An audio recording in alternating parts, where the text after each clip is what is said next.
Creasy, we're at the midway point of the season. There's been a bit of a break, so you've had some time to reflect on how the season has gone for you so far. How would you summarise it?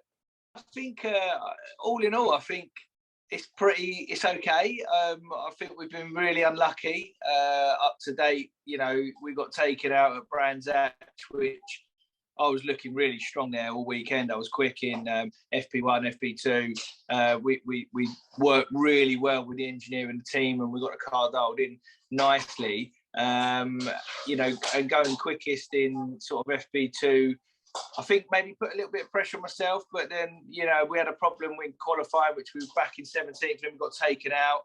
And I think that was going to be our strongest weekend. And we've been driving really well and, you know, scoring points in most of the races. But, you know, the crash at Alton Park, the two DNFs I've had at Brands Hatch because I didn't get to start race 3. You know, I got hit twice at Croft as well. So I've been so unlucky with DNFs. I've had 5 DNFs out of 15 races, and all not my fault. So, but on the flip side, like I said, my best ever run in touring car, scoring points and driving the best I've ever driven. And I feel like I'm leading the team. I feel, you know, I've had to come in and be mature as a driver with regards to setup, with regards to, you know, leading the team on the way into a weekend, and I think it's paying off. We started off this year with some new regulations. The hybrid system came into play. What was the biggest challenge with that for you, and of course for everyone on the grid? For me, obviously having a year out, you know, I'd forgotten a lot of stuff from touring cars, so I'd sort of approached a bit back, you know, reset button, and the hybrid is obviously a lot different. We haven't got a lot of weight to carry around. All the cars are pretty much the same now. It's just obviously where you deploy it and how you deploy it. It's not really over technical now. It feels like second nature. It feels just like changing gear for me now. I know you come out of a corner, the lights come on, you push the button, and that's it. You know, that's as simple as that. So that's not been as challenging. I think for me, the biggest challenge this year has been, like I just sort of touched on there, is, you know, leading the team. I've always had super fast teammates, whether Jack Goff in 2019 and Bobby Thompson, and then over to Josh Cook and Tom Chilton in 2020. And, you know, it's been a nice thing, you know, coming from qualifying or practice or a race and go, oh, yeah, look, that's where he was quick up, bang, bang, I can do that. And then I could go off and do it, and it'd be easy. But this year, Ash Hand's come in, and it's traditionally known it's so difficult in touring car in your first year, and to get your head around it, and which he's found. But he's a quick peddler. To come in and do what he's done so far is really good, and it's keeping me honest. But, you know, without the troubles that we've had on the Saturdays, I have been a lot quicker over the race weekends and over the long weekend, where I feel if we had, you know, a more experienced driver in the team, I would have to do less work. But I'm enjoying it, and I'm enjoying, you know, heading up, and I'm enjoying understanding the engineers and the team and the car a lot more, and I've learned more this year than I ever have done in any previous season. What can you tell me? I know there's certain things you probably don't want to, but it would be nice to know what is something that's really standing out in your mind that you've learned that you're really putting into practice now. For me, it's cemented. It's always in the back of a driver's mind. Are they giving the correct feedback? Are they giving the engineer the tools that he needs to work with? And it's always been in the back of my head. Am I feeling that right? I'm strapped in the car, I feel every lump and bump, and I'm sort of continuously feeding back information all the time. But for me, the tyre test came, last week, and we had the perfect opportunity for 2 days really to get in and see what the car's doing and do some changes that we've been talking about early on in the year.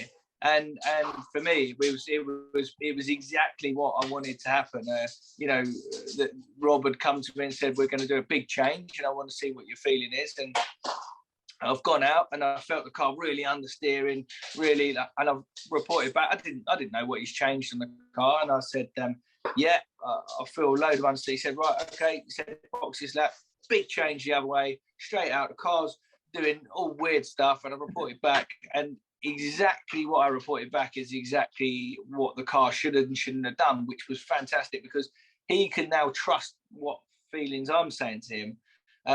And also we done a big change with the gearbox, and all year I've had this gearbox problem from Donington all the way up till now, and it's been a massive, really big issue because the hybrid system coming in now, I couldn't change down the gearbox like I normally do.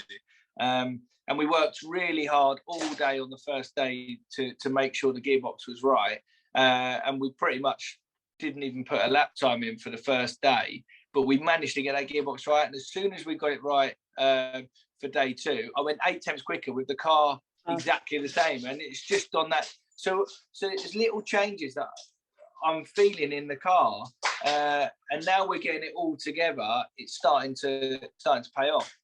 We head to Knockhill next weekend, not this weekend, next weekend. How much are you looking forward to that? And what are your expectations for Knockhill? Well, honestly, I absolutely love Scotland, and I love Knockhill. It's my favourite track.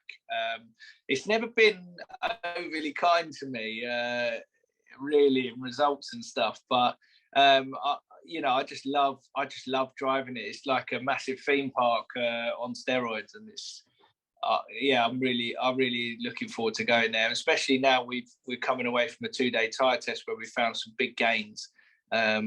I'm hoping to put it inside the top 10 on a Saturday, and I think that will change my whole weekend. I mean, every Saturday we've turned up this so far, unfortunately, we've had a problem with the car, and we've been down in 17th, 19th, 20th, 21st, and you can see on the Sundays I'm battling through the pack really well. I'm overtaking the best I've ever overtaken. I've probably got the most overtakes I would imagine on the grid so far. But yeah, I'm just eager to get back in the car after coming off as the top independent from the 2-day tyre test and go from there. Well, as I said, it's the halfway point of the season. There's still a fair bit to go yet, but it's great that you feel you've made progress, and I'm sure your fans will be there to support you on. Yeah, and just to touch on that, just want to massively thank all the fans and all the marshals and all the support that I'm getting off of all of everyone, my family, all the continued support I get. And most of all, obviously, my partners that make it happen. They've all been fantastic throughout the whole year. They've been there supporting me from the first round. And, let's hope that continues for the rest of the year and onwards.